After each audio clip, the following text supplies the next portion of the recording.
আমাৰ ছাত্ৰ ছাত্ৰী আৰ্টছ পঢ়ক সায়েন্স পঢ়ক যদি আজি বহল সমাজৰ লগত আমি আগুৱাই যাব লাগে আমি আৰ্টিফিশিয়াল ইন্টেলিজেন্সৰ দৰে আমি ইন্ডাষ্ট্ৰি 4.0 লগত বা যি ফিউচাৰ ইন্ডাষ্ট্ৰিৰ লগত আমি নিজক জড়িত কৰিব লাগিব ৰাষ্ট্ৰীয় শিক্ষা নীতিয়ে সেইভাবে এজন দৰ্শনৰ ছাত্ৰকো অংক শিকাৰ অনুমতি প্ৰদান কৰিছে এজন বুৰঞ্জীৰ ছাত্ৰকো কেমিষ্ট্ৰি শিকাৰ অনুমতি প্ৰদান কৰিছে মই ভাবো যে আমাৰ স্কিলৰ যি বিবৰ্তন আছে সেই স্কিলৰ বিবৰ্তনৰ মাজত থাকি অত্যাধুনিক প্ৰযুক্তি সম্পন্ন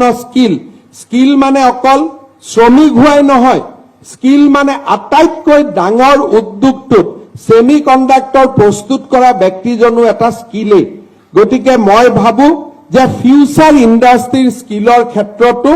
আমাৰ বিশ্ববিদ্যালয়সমূহে কাম কৰিব লাগে যাতে উদ্যমিতা আৰু এটা মূল শিক্ষাৰ মাজত সমন্বয় স্থাপন হ'ব পাৰে উদ্যমিতা আৰু মূল শিক্ষাৰ সমন্বয়েহে আমাৰ শিক্ষা জগতখনক ধুনীয়া কৰিব আমাৰ ছাত্ৰ ছাত্ৰী আৰ্টছ পঢ়ক সায়েন্স পঢ়ক যদি আজি বহল সমাজৰ লগত আমি আগুৱাই যাব লাগে আমি আৰ্টিফিশিয়াল ইন্টেলিজেন্সৰ দৰে আমি ইন্ডাষ্ট্ৰি 4.0 লগত বা যি ফিউচাৰ ইন্ডাষ্ট্ৰিৰ লগত আমি নিজক জড়িত কৰিব লাগিব ৰাষ্ট্ৰীয় শিক্ষা নীতিয়ে সেইভাবে এজন দৰ্শনৰ ছাত্ৰকো অংক শিকাৰ অনুমতি প্ৰদান কৰিছে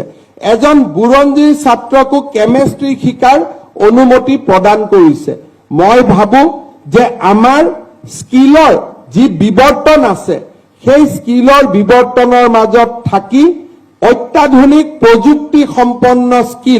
স্কিল মানে অকল শ্ৰমিক হোৱাই নহয় স্কিল মানে আটাইতকৈ ডাঙৰ উদ্যোগটোত সেমিকন্ডাক্টৰ প্ৰস্তুত কৰা ব্যক্তিজনো এটা স্কিলেই গতিকে মই ভাবো যে ফিউচাৰ ইন্ডাষ্ট্ৰিৰ স্কিলৰ ক্ষেত্ৰতো